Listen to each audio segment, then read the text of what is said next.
பசியும் இருக்கக்கூடாது, தாய் எல்லாம் தகப்பன் இல்லா பிள்ளையும் இருக்கக்கூடாது, குழந்தை இல்லாத தாய் தகப்பனும் இருக்கக்கூடாது.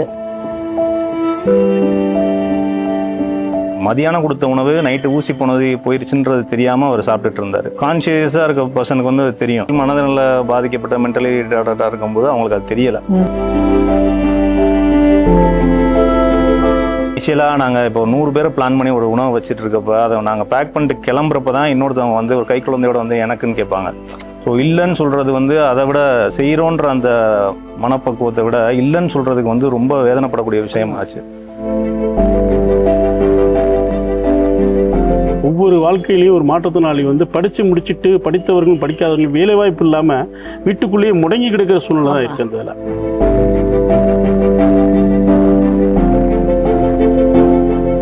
இருந்தாங்கன்னா நீ வேலைக்கே போக முடியாது, உன்னால எதுவுமே சாதிக்க முடியாதுன்ற ஒரு மன உளைச்சல் வேற ஒவ்வொரு ஃபேமிலியிலையும்.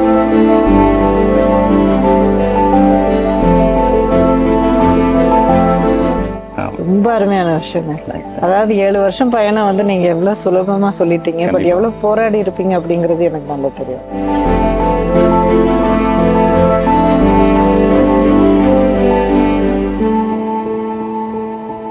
நம்ம heroes of Tamil Nadu journey continue ஆகுது. அண்ட் இன்னைக்கு I am going to introduce somebody to you who, அதாவது நான் ஏன் இவ்வளவு ஹெசிடேட் பண்றேன்னா, அவர் இந்த ஒரு வேலை தான் பண்றாரு, இந்த ஒரு சர்வீஸ் தான் பண்றாரு அப்படின்னு சொல்றதுக்கு இல்லை. ஒரு விஷயம் நான் தெரிஞ்சுக்கிட்டேன். அதாவது பசியில காயற வயிற்றுக்கு அவர் வந்து சாப்பாடு போட்டுட்டு இருக்காரு அப்படிங்கிறது ஃபர்ஸ்ட் எனக்கு தெரிய வந்த விஷயம். இங்க வந்து அவரை சந்திக்க வந்தப்போ அவர்கிட்ட பேச ஆரம்பிச்ச பிறகு இத்தனை வேலைகள், இத்தனை விதமான சர்வீஸ் அவர் பண்ணிட்டு இருக்காரு அப்படிங்கிறது தெரிஞ்சதும் வியந்து போயிருக்கேன். ஸோ வித்தவுட் ஃபர்தர் அடு நான் அவரை இன்ட்ரடியூஸ் பண்றேன். அண்ட் அவர் என்ன பண்ணிட்டு இருக்காரு, எப்படி பண்ணிட்டு இருக்காரு, அவருடைய தூண்டுதல் என்ன, இன்ஸ்பிரேஷன் என்ன, இப்படியே போராடிட்டு இருக்கிறதுக்கான ஒரு காரணம் என்ன, இது எல்லாமே அவர்கிட்ட கேட்டுக்கலாம்.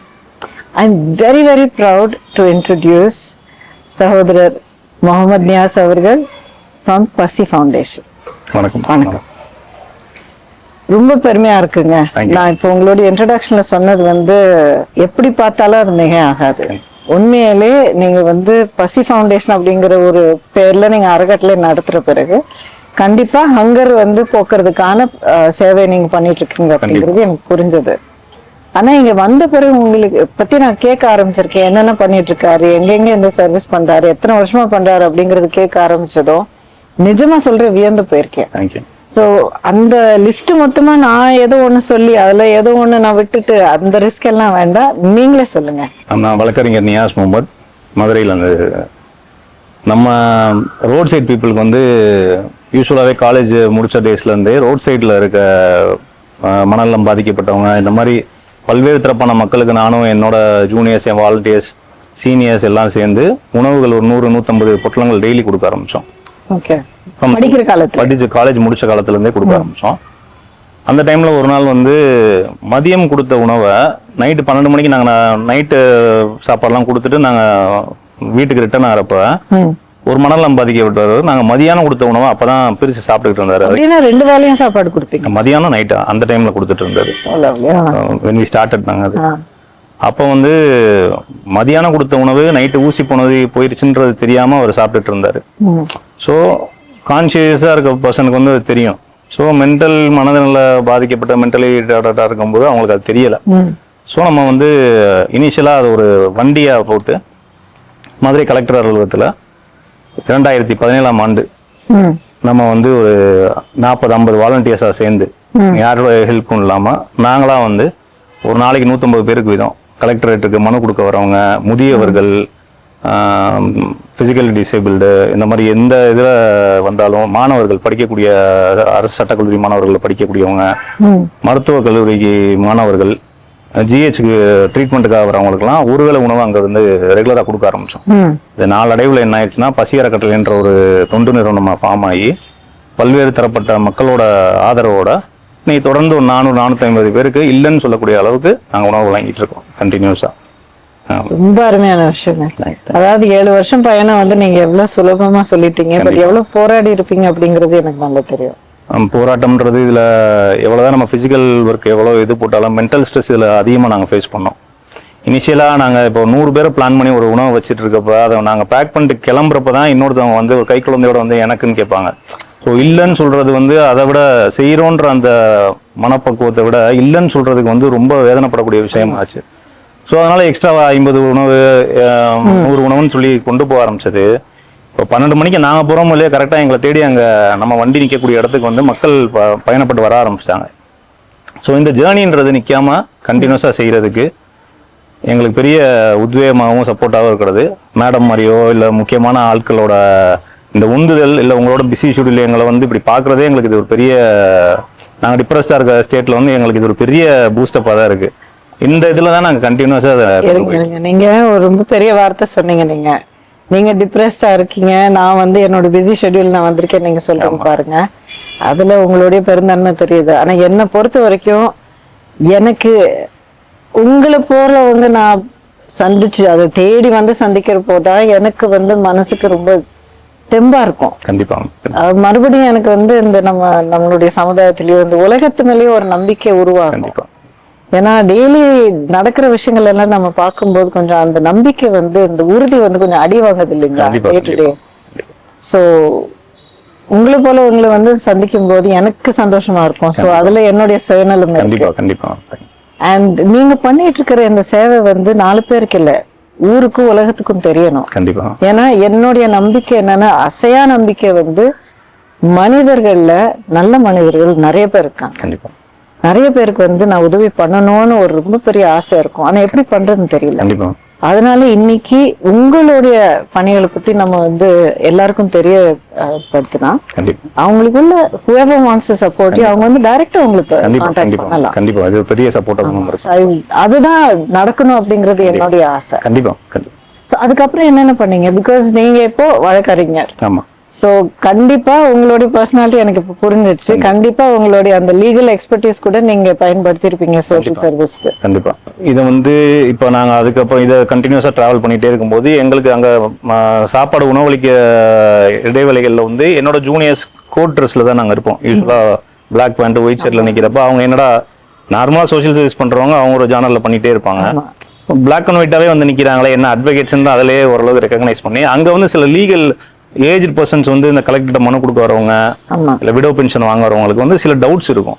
அப்போ அவங்க கிளாரிஃபை பண்ண ஆரம்பிக்கிறப்ப சரி ஏன் நம்ம பசி அறக்கட்டளைன்றதை இதை மட்டும் கொண்டு போவோம், ஒரு லீகல் எய்ட் சர்வீஸ் ஃபார்ம் பண்ணுவோன்ட்டு மக்கள் இலவச சட்ட உதவி மையம்னு வச்சு அதுக்கு ரொம்ப நாமினலா ஒரு சார்ஜ் வாங்கிட்டு லீகல் சம்பந்தமான எந்த லீகல் எய்டு எது கேட்டாலும் நிலுவையில் இருக்கக்கூடிய பல வழக்குகளில் வந்து நானும் என்னோட ஜூனியர்ஸ் ஆக்டிவாக அதில் ஒர்க் பண்ணி நிறைய கேசஸ்க்கு வந்து எங்களால் முடிஞ்ச அளவில் ஒரு சிறு துரும்பா இருந்து அதை அந்த நிலுவையில் இருந்த வழக்குகள்லாம் நிறையா முடிச்சிருக்கோம்.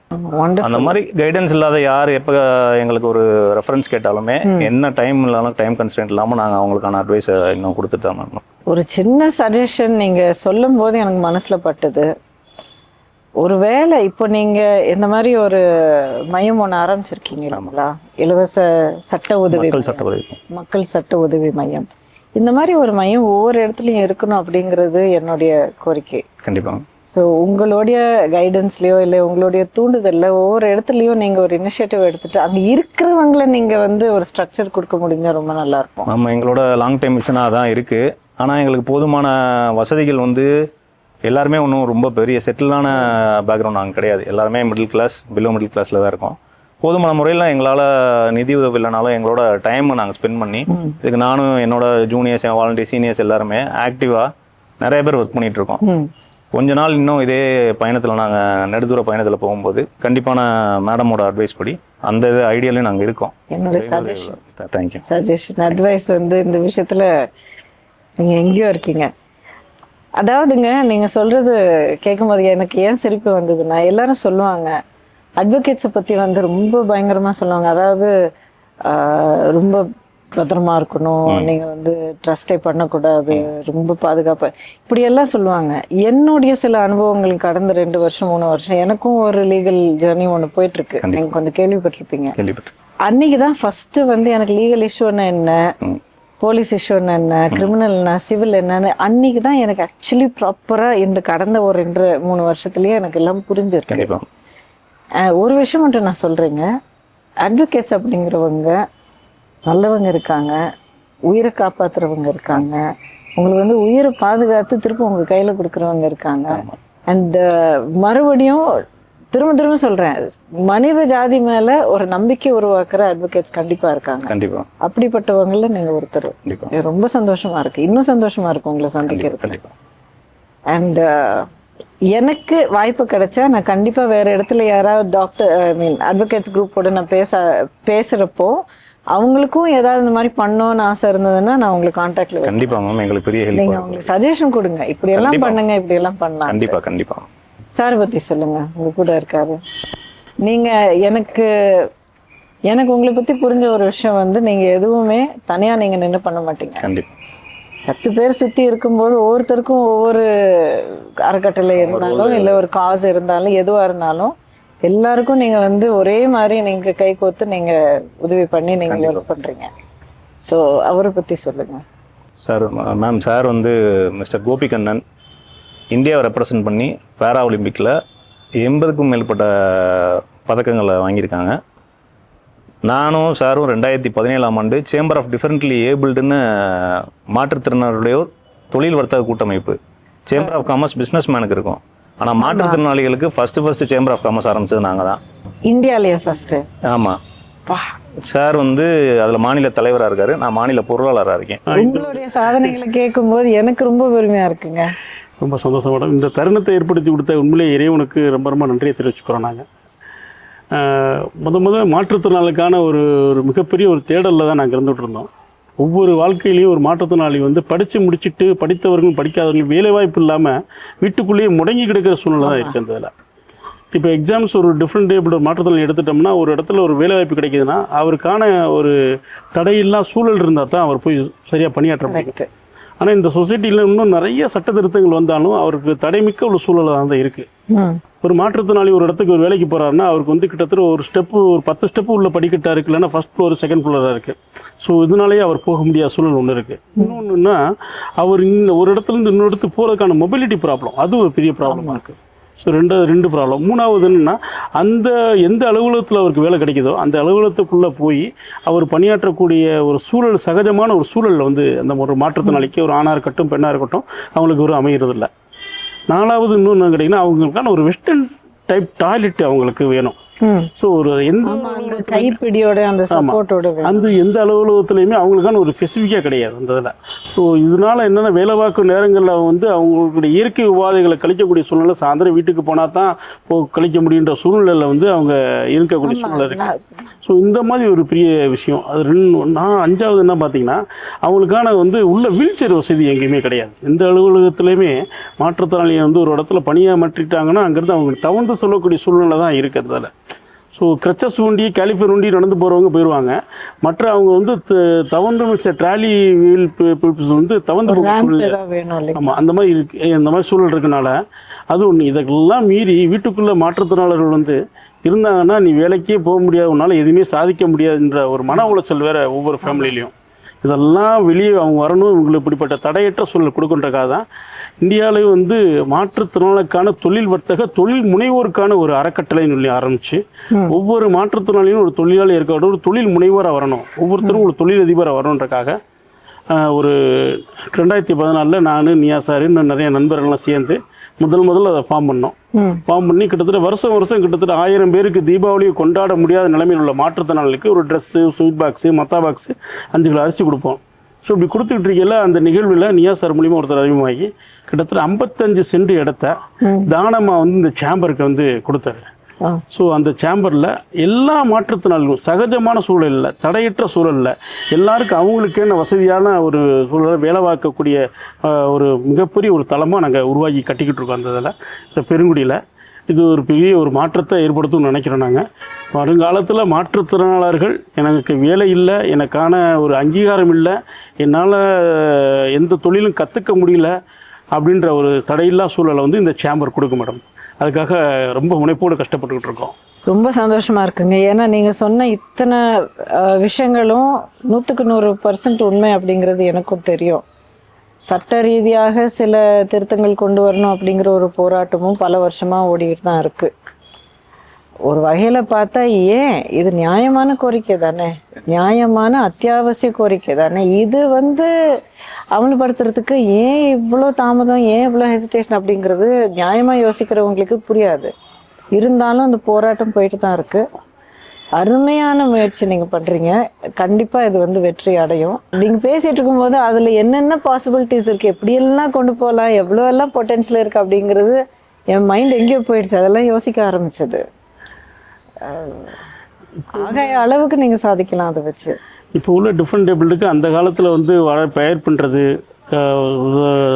அப்புறம் மெழுகுபத்தி தயார் பண்ணுறது, இந்த மாதிரி தான் இருந்துச்சு. ஆனால் இதில் முற்றிலும் மாறுபட்டது. எல்லாமே சாஃப்ட்வேர் கிரியேட்டிங், இந்த மாதிரி ஹைடெக் டெக்னாலஜி உள்ளது தான் டிஃப்ரெண்ட் டேபிளுக்கு கொடுக்கக்கூடிய ஒரு தன்மை உள்ள ஒரு நிறுவனமாக அது உருவாகிறதுக்கு ரொம்ப கஷ்டப்பட்டுக்கிட்டு இருக்கு மேடம்.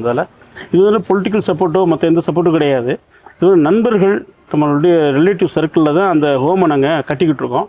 இதை முடிகிற தருவாயில் இருக்க இன்னும் ஒரு 3 மாதங்களில் கண்டிப்பாக அதை முடிவடைஞ்சிரும். முடிவடைஞ்சால் கண்டிப்பாக தமிழகத்தில் உள்ள எல்லா மாற்றுத்திறனாளிக்கும் ஒரு மிகப்பெரிய ஒரு விடிவாக அது இருக்குன்றதை நான் நம்புறேன். ரொம்ப சந்தோஷங்க, ரொம்ப சந்தோஷம், ரொம்ப சந்தோஷமாக பெருமையாக இருக்குது. உங்களை வார்த்தை கேட்கும்போது மனசு கொஞ்சம் நிம்மதியாக இருக்குது. ஏன்னா சமுதாயத்தில் ஏதோ ஒரு கார்னரில் ஏதோ ஒரு அநியாயம் நடந்துக்கிட்டே இருக்கும். நம்ம அங்கே இருந்தால் தட்டி கேட்போம், இல்லைன்னா வேற யாராவது தட்டி கேட்கணும் அப்படிங்கிற ஒரு ஆதங்கம் இருக்கும். அதான் உங்களை போல இருக்கீங்க இல்லைங்களா, அங்கங்கே அப்போ கொஞ்சம் நிம்மதியாக இருக்கும். நீங்கள் 2 விஷயங்கள் சொன்னீங்க. அவர் செய்கிற இந்த போராட்டத்தில் நீங்களும் கை கொடுத்துருக்கீங்கன்னு தெரியும். வேற என்னென்ன பண்ணிட்டு இருக்கீங்க? இப்போ பசி ஃபவுண்டேஷன்றதை வெறும் வயிற்று பசிக்கான அந்த ஒரு தேவையை பூர்த்தி பண்ணுறது மட்டும் இல்லாமல், ஒருத்தவங்களும் இப்போ ஒரு குழந்தைக்கு நம்ம ஒரு சப்போர்ட் பண்ணி சின்ன வயசுலேருந்து கொண்டு வரோம். அடுத்த லெவல் பசி அது என்னவா இருக்கும்? கல்வி பசி. ஸோ கல்வி பசிக்கு என்ன தேவை? அவங்களால எஜுகேஷன் அஃபோர்ட் பண்ண முடியாதவங்களுக்கு எஜுகேஷனை அஃபோர்ட் பண்ணணும் யாருக்காதுன்னு நினைக்கிறவங்களுக்கும், இந்த படிப்பு தேவைன்னு நினைக்கிற குழந்தைக்கும் பிளாட்ஃபார்மாக நம்ம பசி ஃபவுண்டேஷன் செயல்படுது. இப்போ என் நண்பர் ஒரு நல்ல பதவியில் சென்னையில் இருக்காருன்னா, அவர் ஒரு குழந்தையோட அடிப்படை ஃபீஸை ஏற்றுக்கிட்டு, அவர் ஒரு குழந்தைக்கான இதை பெரிய லெவல் பள்ளிகளில் படிக்காத பிள்ளையாக இருந்தாலும் அதுக்கான இதை எடுத்துகிட்டு, எப்போவுமே ஒரு தாய் பிள்ளைய கண்டிக்கிறப்ப அவங்க ஒரு அட்வான்டேஜ் தான் எடுத்துப்பாங்க. நம்ம அம்மா நம்மளை எதுவும் சொல்ல மாட்டாங்க. இதே வேற யாரோ ஒரு மாமா ஸ்தானத்திலேயோ பெரியப்பா ஸ்தானத்திலேயோ அவங்க ஃபோன் பண்ணி மார்க் என்னன்னு கேட்கும்போது ஒரு கண்டிப்பு இருக்கும் அதில். ஆமாம், கண்டிப்பாக. அந்த விதத்தில் நிறையா நண்பர்கள் இந்த மாதிரி குழந்தைங்க எதுவும் இருந்தால் கொஞ்சம் சொல்லுங்கள், நம்ம சப்போர்ட் பண்ணுன்றப்ப நம்ம ஐடென்டிஃபை பண்ணி அவங்களுக்கு காட்டுறோம். அவங்க ஒரு குவார்ட்டர்லி, அந்த குழந்தைங்களோட ஒரு குவார்ட்டர்லி மார்க்லேருந்து ஹாஃப்லியில் என்ன பண்ணியிருக்காங்கன்னா ஒரு கண்டிப்போட கரெக்டாக இது பண்ணி, இங்கே அவங்க நம்ம மதுரைக்கு வரும்போது அவங்கள விசிட் பண்ணுறதா இருக்கட்டும், அவங்களோட தேவைகளை பூர்த்தி பண்ணிட்டு ஒரு கண்டிப்பான ஒரு கார்டியனாகவே இன்னும் இருக்காங்க. ஸோ ரொம்ப பர்சனல் டைரக்ட் கான்டாக்ட். ஏதோ ஒரு குழந்தை தத்தை எடுக்கிற மாதிரி ஏதோ ஒரு ஃபீஸ் மட்டும் கட்டிட்டு எதுவுமே இல்லை, அப்படி இல்லாமல் ஃபுல்லாக அவங்களோட கான்சென்ட்ரேஷன் தான் அந்த குழந்தைய இது பண்ணிட்டு, ஒன்ஸ் இந்த குழந்தை ஒரு 12th முடிக்கிறாங்கன்னா அடுத்த பசி வேலை பசி. ஒரு தொழிற்கல்வி படிக்கிறாங்களா இல்லை என்ன, அந்த இதற்கான கைடன்ஸ்க்கு யார் யாருக்கு அந்த ஒரு ஃபில்டராகி ஒரு பேட்சில் ஒரு 8 குழந்தைங்க 10 குழந்தைங்க 12th முடிச்சுட்டு வராங்கன்னா அவங்களுக்கு அந்த எஜுகேஷனல் இதுக்கு என்னன்றதை நம்ம ஃபுல்ஃபில் பண்ணது போக, அடுத்து அவங்க எதில் போனால் எதில் வருமானம் ஈட்டக்கூடியது, ஏன்னா தே ஷுட் ரிட்டர்ன் பேக் அவங்க குடும்பத்துக்கு போய் திருப்பி அவன் செய்ய ஆரம்பிக்கணும். அப்போ அதுக்கு ஒரு சரியான பிளாட்ஃபார்ம், ஒரு பிபிஓவோ இல்லை ஒரு மார்க்கெட்டிங்லேயோ, இவங்க இப்போ ஒரு குழந்தைய இப்போ அடாப்ட் பண்ணுறவர் 10 இயர்ஸ் கழிச்சு அவர் பேர பொசிஷனில் இருப்பார். ஸோ ஈஸியாக அந்த குழந்தைய அவர் கைட் பண்ணி வேலைக்கு அனுப்பிடுவார். ஒரு பேசிக் சேலரி 20,000 30,000லையோ இது பண்ணிடுவார். ஸோ இந்த செட்டில்மெண்ட் ப்ராசஸ் தான் நாங்கள் பசின்றதில் உணவு பசி, அடுத்து ஒவ்வொரு விஷயமா கல்வி பசியாக ஒவ்வொன்றா பூர்த்தி பண்ணுறதா நம்ம பிளாட்ஃபார்மாக நம்ம செயல்பட்டு இருக்கோம். ரொம்ப அருமையான விஷயம். இதை கேள்விப்பட்டு நிறைய தன்னார்வலர்கள், நண்பர்கள், வழக்கறிஞர்கள் எல்லாருமே வாண்டடா மகளிர் அமைப்புகள் நிறையா இப்போ தெரிய இப்போ ரீசெண்ட் டைம்ஸில் ஒரு 1 or 2 இயர்ஸாக நிறையா சப்போர்ட் பண்ணுறாங்க. எப்படி ஈடுபடுறாங்க அவங்க? ஆமாம், அதான் எல்லாம் அதாவது சப்போர்ட் பண்ணுறாங்க, வாலண்டியரிங்லாம் வராங்க. இப்போ இது நம்மளோட இந்த பசி அறக்கட்டளை எப்படி ஆயிடுச்சுன்னா, யாருக்கெல்லாம் மனசு சரியில்லையோ அவங்களாம் அங்கே வாலண்டியரிங் பண்ண ஆரம்பிச்சிடுறாங்க. யாருக்கெல்லாம் ஒரு ஹாப்பியாக இருக்காங்களோ அவங்களும் வந்துடுறாங்க. அவங்க கிட்ஸோட பர்த்டேவை இங்கே செலிப்ரேட் பண்ண ஆரம்பிச்சிடுறாங்க. ரோட் சைடில் நாங்கள் சாப்பாடு கொடுத்தாலுமே அவங்க குழந்தைங்கள் கையால் திருப்பி சொசைட்டிக்கு என்ன நம்ம கொடுக்குறோன்றத, ஏன்னா இப்போலாம் அந்த நம்ம கொடுக்குறோன்றதே யாருக்கும் அவ்வளோவா இல்லை. இருக்க ஒரு சிலர் அதை செய்கிறவங்க அவங்க கிட்ஸையே கூப்பிட்டு வந்து அவங்க கையால் பரிமாறுறது, இது ஒரு நல்ல ஒரு எனர்ஜெட்டிக்காக ஒரு ஹெல்த்தியான ஒரு இதாக நம்ம கொண்டு போயிட்டுருக்கோம். ரொம்ப அருமையான விஷயம். இப்போ இனிமே யாராவது இந்த ப்ரோக்ராம் பார்த்தோ இல்லை உங்களுடைய மற்ற பணிகளை பற்றி தெரிஞ்சுக்கிட்டு உங்களை அப்ரோச் பண்ணோன்னா எப்படி அப்ரோச் பண்ணலாம்? எங்கள் பசி அறக்கட்டளையில் எங்களோட டொமைனில் எங்களோட டீட்டெயில்ஸ் எல்லாமே இருக்குது. தனிநபர் இதில் வந்து எங்கள் நம்பர்ஸ் முக்கியமான எல்லா சிறு தொண்டு நிறுவனங்கள், பெருந்தொண்டு நிறுவனங்கள் எல்லாமே நாங்கள் கிளப்பாகி தான் பண்ணுறோம். நம்ம தனி நபராக அது எதுவுமே செய்கிறதில்ல. ஸோ ஈஸியாக எங்களை அப்ரோச் பண்ணுறது ஈஸி. இந்த ப்ரோக்ராம் மூலியாகவும் நான் எங்களோட நம்பர்ஸ் வேணும்னாலும் ஆக்டிவ் வாலண்டியர் நம்பர்ஸ் எல்லாமே நான் உங்களுக்கு நான் அப்ரோச் பண்ணிட்டேன். அப்புறம் வாட் நெக்ஸ்ட்? பசி அறக்கட்டளையினுடைய அடுத்த கட்ட வளர்ச்சி எங்கே இருக்கும்? ஆஸ் ஆஃப் நவ் இப்போ நம்ம எடுத்திருக்க இந்த ஒரு ப்ராஜெக்டே எங்களுக்கு ஒரு ஒரு லைஃப் ஃபுல்டான ப்ராஜெக்ட். ஏன்னா இல்லை சாதிச்சிட்டிங்கன்னு வச்சுக்கோங்க, அந்த ஸ்டேஜ் வந்து நீங்கள் ரீச் பண்ணிட்டீங்க. அடுத்தது என்ன?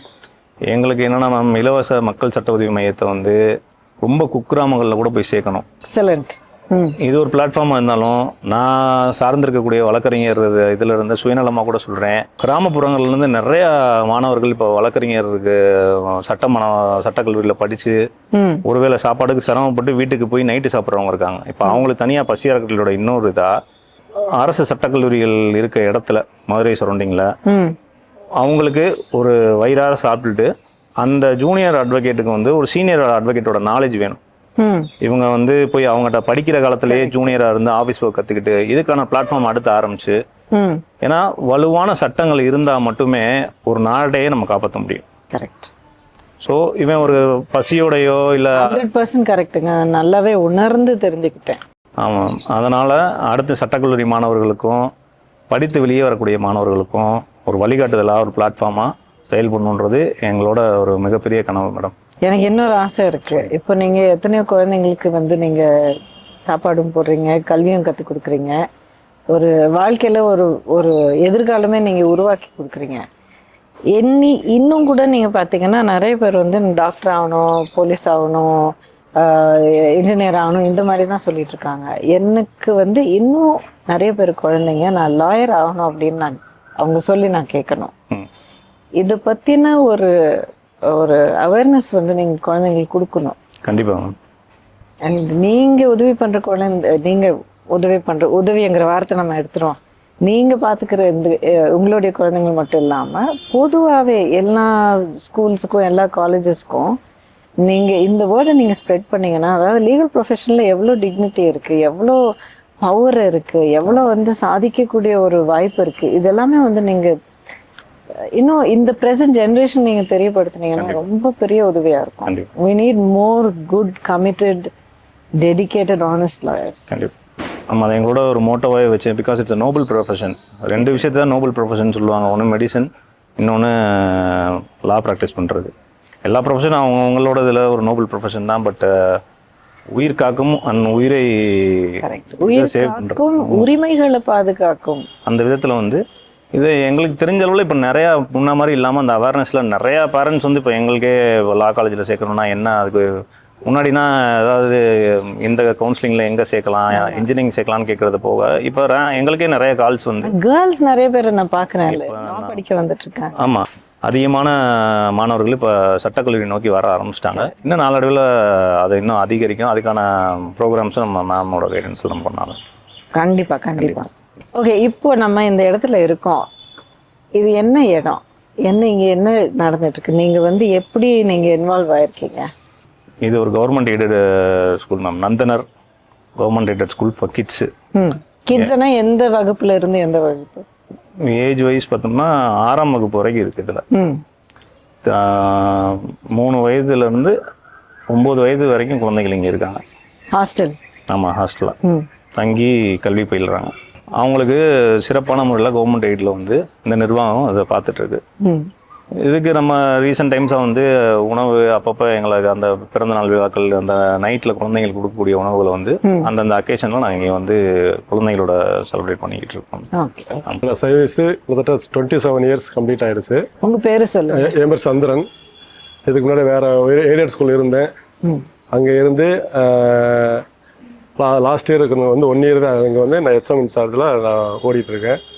பட் அந்த ஸ்கூல் இருக்க வரைக்கும் மனித நேயம் இல்லை செத்துருச்சுன்னு நினச்சிக்கிருந்த ஒரு காலகட்டத்தில் இனிமேல் வேலைக்கு போகலாமான்ற ஒரு டவுட்டில் வேலை பார்த்துருந்ததில் ஏதோ கடவுள் கிருபையில் ஒரு அதிகாரியோட தயவில் அங்கேருந்து இந்த ஸ்கூல் ஷிஃப்ட் ஆனேன். ஷிஃப்ட் ஆகி வந்ததில் வந்து அந்த அம்மாவை பார்த்த உடனே எனக்கு தூக்கி வாரி போட்டு சார் நம்ம ஏன்னா கேன்சர் பேஷண்ட்டு வித்தின் 3 months என் கூட ட்ராவல் பண்ணாங்க. 3 months யாருங்க? இங்கே இருந்த ஹெச்எம். ஓ, ப்ரீவியஸ் ஹெச்எம். 3 months அவங்க எக்ஸ்பயர் ஆகிட்டாங்க. முழு பொறுப்பை நான் ஏற்றுக்கிட்டு இங்கே வந்த பிறகு நான் நினச்சி ஊற சுக்குநூறு ஆயிடுச்சு. மனிதனை செத்துருச்சுன்னு சொன்னது இங்கே வந்த பிறகு இன்னி தலைதூக்கி இருக்கு, நம்ம தான் அந்த லைனுக்கு வராமல் இருக்கோம் அப்படின்றது இருந்தேன். காரணம் நான் அங்கே என்னென்னா நிறையா பிள்ளைங்களுக்கு சர்வ் பண்ணுறது. ஏன்னா ஏப்ரல் மே மாதம் வந்து எந்தெந்த பிள்ளைய அந்த 8th முடிச்சுட்டு 10th முடிச்சுட்டு +2 முடிச்சுட்டு நான் ரூரல் பேஸில் வந்தேன்.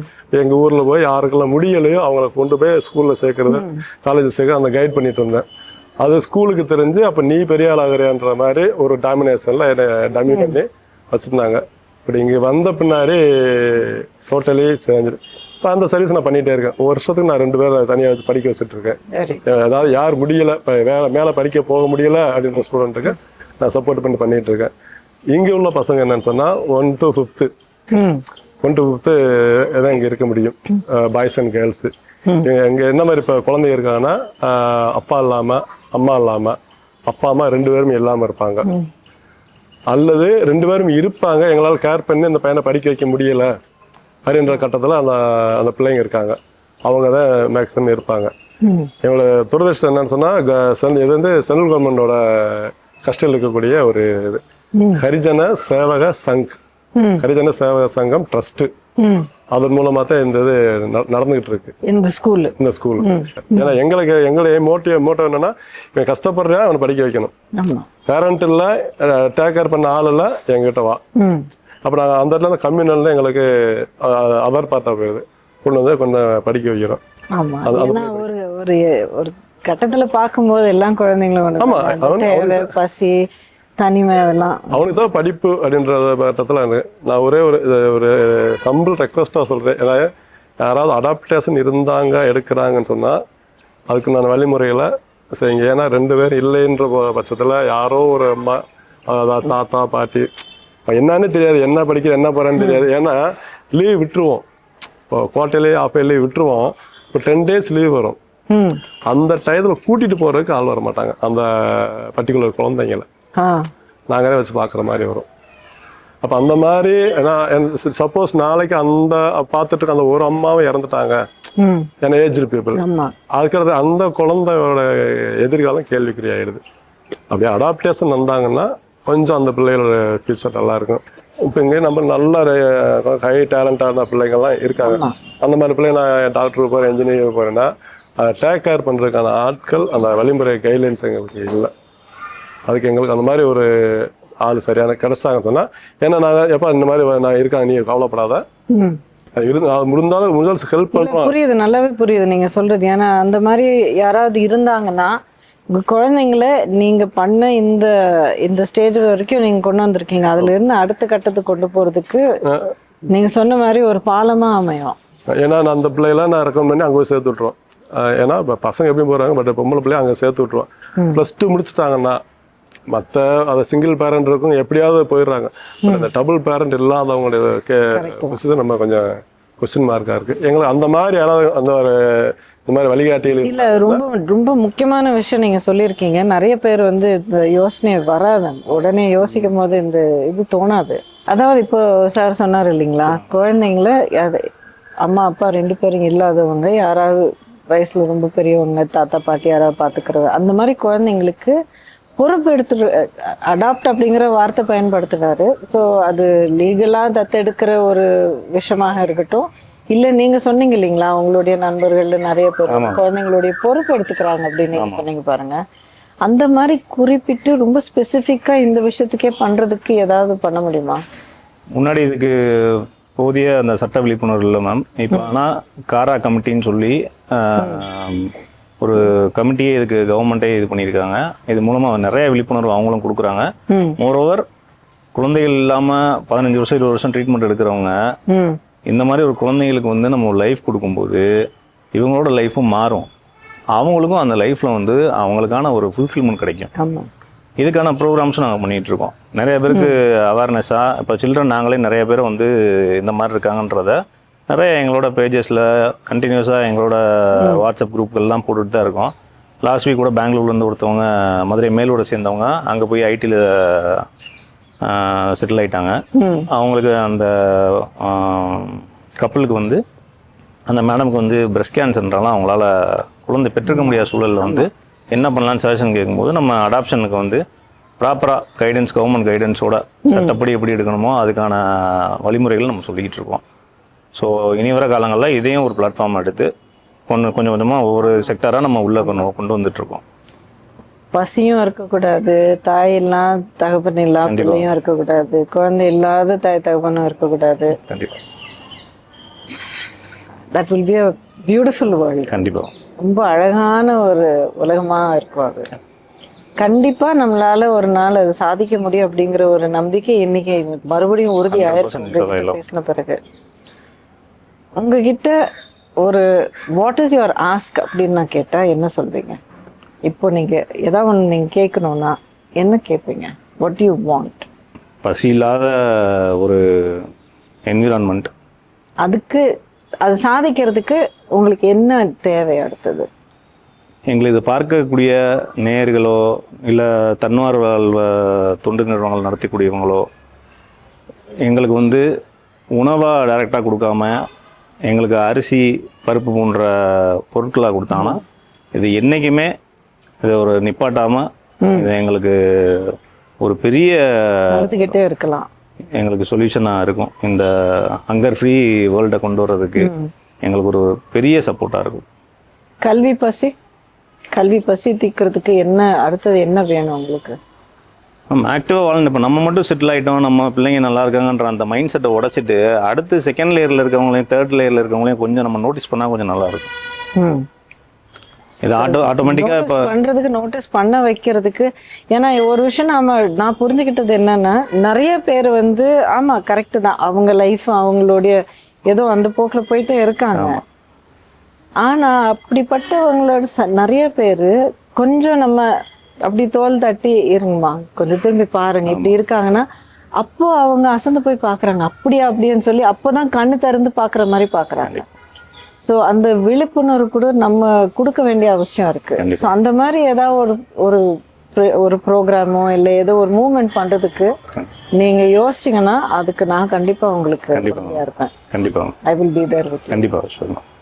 அதுக்கப்புறம் வேலை வாய்ப்புக்கு பசி மோஸ்ட் இம்பார்ட்டன்ட். இவ்வளோ நீங்கள் வந்து காப்பாற்றி கொண்டு வந்த பிறகு தன் காலில் நின்று தலை நிமிர்ந்து ரொம்ப ஒரு சுயமரியாதையோடு வாழ்கிறதுக்கான அந்த ஒரு வசதி பண்ணி கொடுக்கணும். கண்டிப்பாக. ஸோ இந்த மாதிரி ஒரு வேலை வாய்ப்புகள் உருவாக்குறதுக்கு from corporate world what you want?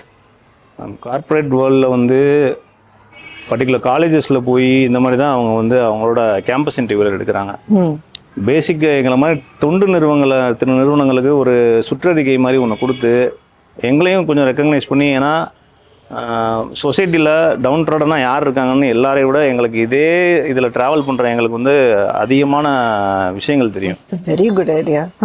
எங்களுக்கு ஒரு சுற்றறிக்கை விட்டு எங்களையும் ஒரு கன்சிடர் பண்ணி உங்களுக்கு தெரிஞ்சவங்க யாராவது இருக்காங்கன்னா ஒரு இன்னைக்கு பழைய நிலைமைகள் ஒரு மெயில் அனுப்புனாலே இன்னைக்கு நாங்கள் 24 hours நாங்கள் வந்து அவங்களுக்கு ஆன்சர் பண்ணிடுவோம்.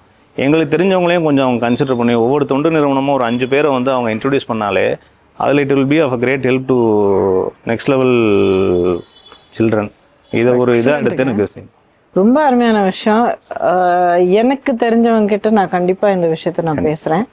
அதிலிருந்து என்ன நம்ம உருவாக்க முடியும் அப்படிங்கிறது பார்க்கலாம். நீங்களும் கூட இது ஒரு அப்பீலாக எப்படின்னு கொண்டு போகலாம் அப்படிங்கிறது from legal point of view நீங்கள் பாருங்க. ஏன்னா எல்லாத்துக்கும் ஒரு ஃப்ரேம் ஒர்க் வேணும். கண்டிப்பாக. ஸோ எனக்கு ரொம்ப ஒரு நல்ல புத்துணர்ச்சி வந்த மாதிரி இருக்கு. ஏன்னா இந்த மாதிரி விஷயங்கள் எல்லாம் பார்க்கும்போது நினைக்க மனசு நொந்து போயிடும், பாரமாயிரும். பட் இன்னைக்கு ரொம்ப சந்தோஷமா இருக்கு. Because there is hope. And உங்களை போன்றவங்களுனால இந்த மாதிரி ஒரு ஹோப் இருக்கு உலகத்துல. ஸோ உங்களுடைய இந்த சேவைக்கு என்னுடைய மனமார்ந்த நன்றி, ரொம்ப நன்றி. God bless you, keep working more and more and more. Sure ma'am. அது வந்து நான் உங்க மேல வைக்கிற ஒரு டிமாண்ட். கண்டிப்பா. இது விடாம நீங்க வந்து செய்யணும், அடுத்தடுத்த லெவல் நீங்க கொண்டு போகணும், உங்களுடைய பணிகள் வந்து இன்னும் சக்சஸ் அடையணும், கண்டிப்பா. உங்க ஆர்கனைசேஷன் நல்லா வளரணும், கண்டிப்பா. எத்தனையோ குழந்தைகள் வந்து நீங்க முன்னுக்கு கொண்டு வரணும், ஒரு வாழ்க்கை அமைச்சு கொடுக்கணும். This is my hope, this is my prayer. கண்டிப்பா. உங்க பயணமும் உங்களுடைய இப்போ உங்களுடைய அனுபவங்களும் உங்களுடைய ஆசைகளும் கஷ்டங்களும் எல்லாமே ஷேர் பண்ணதுக்கு ரொம்ப ரொம்ப நன்றி. ஸோ இன்னைக்கு ஒரு சபதம் எடுத்துப்போம், to take this word forward. And எவ்வளோ தூரம் இந்த வார்த்தை வந்து நம்மளால ஸ்ப்ரெட் பண்ண முடியுமோ அந்த அளவுக்கு அவேர்னஸ் கிரியேட் பண்ணிட்டு இன்னும் அவ்வளோ சப்போர்ட் வந்து நம்ம உருவாக்குறோம். ஸோ இன்னையோட we will do that. Sure ma'am. Sure. ரொம்ப ரொம்ப All your support ma'am. ரொம்ப நன்றி. Thank you ma'am. Thank you. God bless you. Thank you. God bless you.